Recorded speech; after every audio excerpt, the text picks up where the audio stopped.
इस वीडियो में हम पढ़ेंगे ट्यूलिप सीरीज़ की सिक्स क्लास की जो फर्स्ट लेसन है a different kind of school written by E V Lucas उसके बारे में।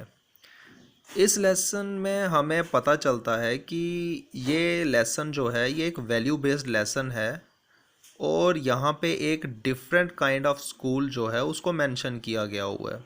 अब वो स्कूल बाकी स्कूल्स में से डिफरेंट कैसे है तो वो हमें इस लेसन को पढ़ने पे पता चलेगा। लेकिन ये जो स्कूल है ये अपने स्टूडेंट्स को नॉर्मल एजुकेशन ही देता है जैसे बाकी स्कूल्स में प्रोवाइड होती है एजुकेशन। लेकिन इस स्कूल में यहाँ पे ये भी टॉट किया जाता है, मीन्स सिखाया जाता है कि आप दूसरों की सफरिंग्स को कैसे शेयर कर सकते हो।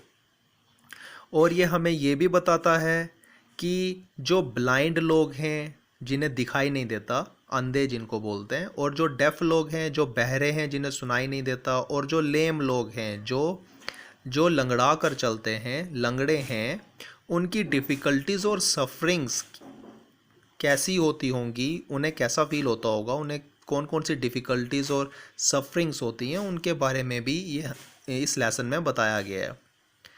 अब इसके बाद यहाँ पे कुछ वर्ड्स हैं जैसे बैंडेज। बैंडेज मीन्स क्या होता है?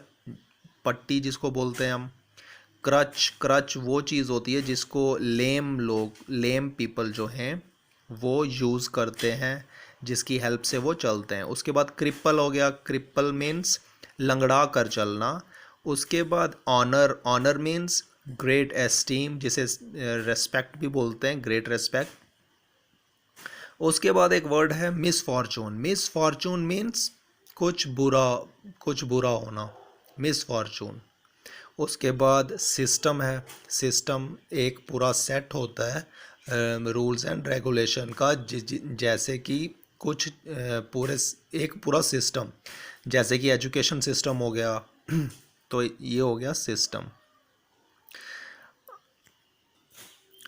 और सिस्टम हो गया जैसे कि बहुत सारा जो इंसान है या कोई भी ऑर्गेनाइजेशन है वो मिलकर काम करती है, तो उस पूरे एक सेट को हम बोलते हैं सिस्टम। अब हम देखते हैं कि इस लेसन में क्या हुआ। तो इस लेसन में जो राइटर है उसने बहुत सुना हुआ है मिस बीम्स के स्कूल के बारे में। किसके लिए सुना है? सिंपैथी के लिए। अब सिंपैथी क्या होता है? सिंपैथी होता है जब आप दूसरों के लिए फील करते हो तो उसको सिंपैथी कहते हैं। तो मिस बीम के स्कूल के बारे में बहुत कुछ सुना है सिंपैथी के लिए। तो एक दिन उसे ये चांस मिलता है कि वो मिस बीम के स्कूल में विज़िट करता है। One day he got the chance to visit it. और उसके बाद क्या होता है? ही सा अ 12 ईयर ओल्ड गर्ल। 12 साल की लड़की उसे वहाँ पे दिखती है।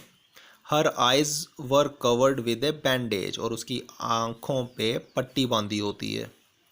An 8 year old boy was leading her carefully between the flower beds, और एक 8 साल का बच्चा जो बॉय होता है वो उसको लीड कर रहा होता है फ्लोर बेड्स के बीच में से बहुत ही carefully. After that the author met Miss Beam. इसके बाद जो ऑथर है जिसने ये स्टोरी लिखी है वो मिस बीम को मिलता है। She was a middle aged kindly and understanding lady. वो एक मिडल एज्ड और बहुत ही काइंडली, मतलब उसका काइंड हार्ट है, और बहुत ही अंडरस्टैंडिंग लेडी होती है जो बड़े ध्यान से आपकी बात सुनती है, मीन्स एक अच्छी लेडी होती है। He asked her questions about her way of teaching, और वो उससे क्वेश्चन करता है कि उसका क्या तरीका है बच्चों को पढ़ाने का। She told him that the teaching methods in her school were very simple, और वो उसे क्या बोलती है कि हमारे स्कूल में जो टीचिंग मेथड है वो बहुत ही सिंपल है। The students were taught spelling. Student को क्या सिखाया जाता है? स्पेलिंग्स, वर्ड्स के स्पेलिंग्स। अरिथमेटिक, अरिथमेटिक सिखाया जाता है, मीन्स मैथमेटिक्स। एंड राइटिंग, और राइटिंग लिखना सिखाया जाता है। The author told Miss Beam that he had heard a lot about the originality of her teaching method. Author ये कहता है मिस बीम को कि उसने बहुत सुना है उनकी ओरिजिनलिटी के बारे में कि टीचिंग मेथड जो होता है बड़ा ही ओरिजिनल है। Miss Beam told him that the real aim of her school was to make the students thoughtful। तो मिस बीम ये कहती है कि हमारे स्कूल का ये एम है कि हम हमारे स्टूडेंट्स को थॉटफुल बना सकें। She wanted to make them helpful and sympathetic citizens। और वो चाहती हैं कि वो उस अपने स्कूल के बच्चों को हेल्पफुल बना सकें ताकि वो दूसरों की मदद कर सकें और सिंपैथेटिक सिटीजन्स हों, दूसरों के लिए सिंपैथी रखें, सेल्फिश ना हों, सिंपैथेटिक हों दूसरों के लिए, दूसरों की सफरिंग्स को, डिफ़िकल्टीज़ को फील करें और उनकी हेल्प करें, उनकी प्रॉब्लम को वो समझ सकें। She added the parents sent their children to her school gladly। और वो ये भी कहती हैं कि उनके स्कूल में जो पेरेंट्स हैं वो अपने बच्चों को बहुत ही खुशी से भेजते हैं। She then asked the writer to look out of the window। और उसके बाद वो राइटर को क्या कहती हैं कि आप यहाँ खिड़की से बाहर देखिए। The author looked out of the window। He saw a large garden and playground। उसके बाद आथर विंडो से बाहर देखता है और वहाँ क्या देखने को मिलता है, एक large garden and playground. Many children were playing there. बहुत सारे बच्चे वहाँ खेल रहे होते हैं। He told Miss Beam that he felt sorry for the physically handicapped.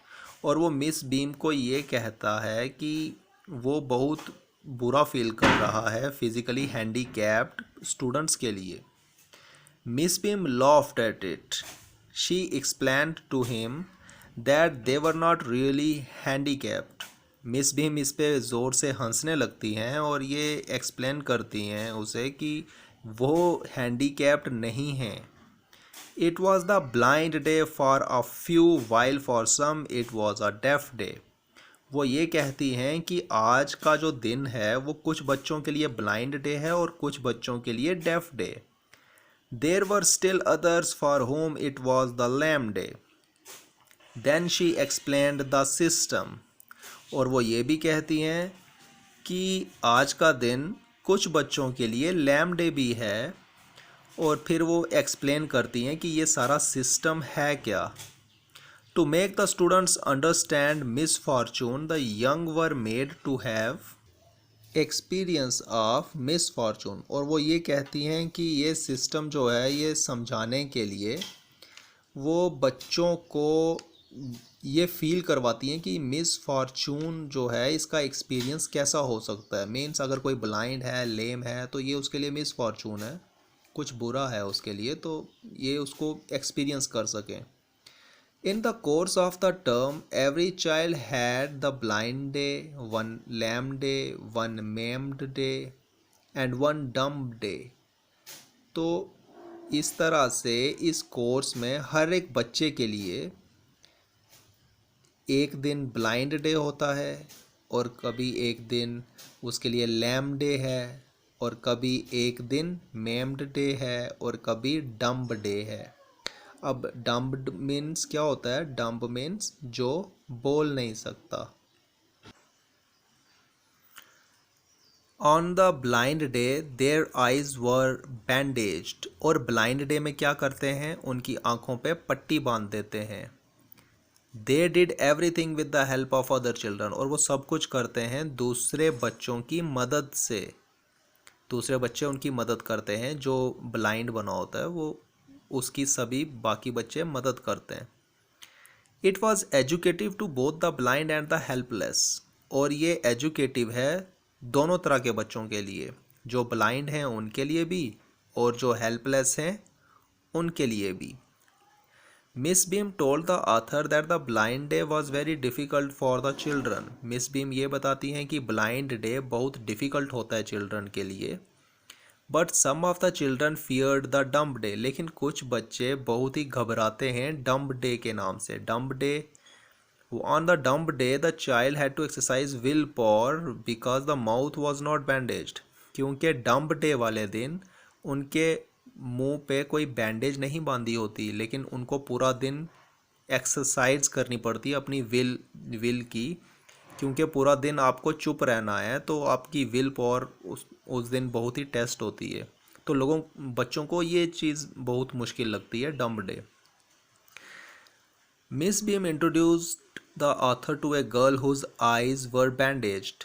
The author asked her if she ever peeped. Peeped means देखना, झांक कर देखना। तो मिस बीम इंट्रोड्यूस करती है एक गर्ल को उस ऑथर से, और जिसकी आंखों पे बैंडेज बांधी होती है। तो ऑथर उस गर्ल से ये पूछता है कि क्या उसने पट्टी में से झांकने की कोशिश करती है वो। She told him that it would be cheating. She also told the author that she had no idea of the difficulties of the blind. अब वो ये कहती है कि अगर मैं इसमें से झांकने की कोशिश करूँगी तो ये एक चीटिंग होगी, और इससे पहले उसे कभी भी ये आइडिया नहीं था कि जो ब्लाइंड पर्सन है उनकी क्या डिफ़िकल्टीज़ होती होंगी। All the time she feared that it was going to be hit by something, that she was going to be hit by something. हमेशा उसे ये लगता था कि वो किसी चीज़ से टकरा जाएगी, क्योंकि आंखों पे पट्टी है। The author asked her if her guides were good to her. She replied that they were very good. फिर ऑथर ये पूछता है कि जो उसके गाइड हैं वो क्या उसके साथ अच्छे हैं, क्या उसकी अच्छे से मदद करते हैं, क्या कोई शरारत तो नहीं करते। शी रिप्लाइड, वो ये कहती है कि नहीं, वो बहुत अच्छे हैं, वो हेल्पफुल हैं। She also informed the author that those who had been blind already were the best guides. वो ये भी इन्फॉर्म करती है ऑथर को कि वो लोग जो ब्लाइंड हैं वो पहले से बहुत अच्छे गाइड भी हैं। उसके कहने का ये मीनिंग है कि जो जो चिल्ड्रन पहले एक दिन ब्लाइंड रह चुके हैं वो बेस्ट गाइड हैं, क्योंकि उन्होंने फील किया है ब्लाइंड पर्सन के डिफ़िकल्टीज़ को, तो इसलिए वो अब अच्छे गाइड्स हैं, वो तो और भी ज़्यादा अच्छे गाइड्स हैं। The author walked with the girl leading her to the playground. Author फिर गर्ल के साथ उसको हेल्प करता है, लीड करता है प्ले ग्राउंड की तरफ, उसको प्ले ग्राउंड में ले जाता है। She told him that the blind day was the worst day, और वो उसे कहती है कि ब्लाइंड डे जो था ये सबसे बुरा दिन है मेरे लिए। She did not feel so bad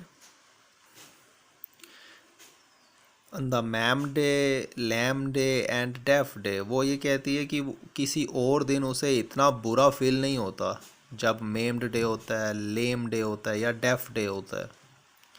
the girl asked the author where they were at the moment. तो गर्ल ये पूछती है ऑथर को कि वो इस वक्त कहाँ पे हैं। He told her that they were going towards the house, और वो उसे ये कहता है कि अब हम घर की ओर जा रहे हैं। ही also told her that miss beam was walking up and down the terrace with a tall girl, और वो ये भी बताता है कि जो मिस बीम हैं वो वॉक कर रही हैं अप एंड डाउन टेरेस में एक टॉल गर्ल के साथ। The blind girl asked what that tall girl was wearing. When the author told her about the tall girl's dress, she at once made that she was Millie.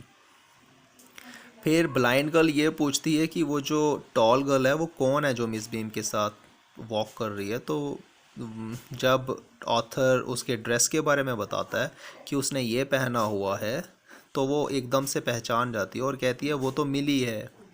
The author described the surroundings to her. उसके बाद author जो होता है उसको surrounding के बारे में describe करता है कि हमारे आगे पीछे क्या क्या है, और सराउंडिंग के बाद बताने के बाद he felt that as a guide to the blind one had to be thoughtful, और उसे ऐसा लगता है कि अगर किसी ब्लाइंड का आपको गाइड बनना है तो कि उस इंसान को थॉटफुल होना चाहिए। He was full of praise for Miss Beam's system of education, और वो बहुत ही प्रेज फील कर रहा होता है मिस बीम के लिए कि उनका सिस्टम ऑफ एजुकेशन बहुत अच्छा है, which made the students sympathetic and kind, जो कि बच्चों को सिंपैथेटिक और काइंड बनाता है। The writer himself had become 10 times more thoughtful, और इस बार जो राइटर है वो खुद भी और भी ज़्यादा थाटफुल हो जाता है। और इस एजुकेशन सिस्टम की वजह से जो वहाँ के स्टूडेंट्स हैं वो और भी ज़्यादा हमदर्द और दूसरों के लिए ज़्यादा दयालु बनते हैं। और जो राइटर है वो तो खुद भी बहुत ज़्यादा अब सोचने लगा है, उसको ऐसा लगता है कि अब वो दूसरों के लिए भी सोचता है और फुल ऑफ प्रेज फील कर रहा है मिस बीम के सिस्टम के लिए। तो ये थी समरी। अब हम नेक्स्ट वीडियो में इनके क्वेश्चन आंसर डिस्कस करेंगे।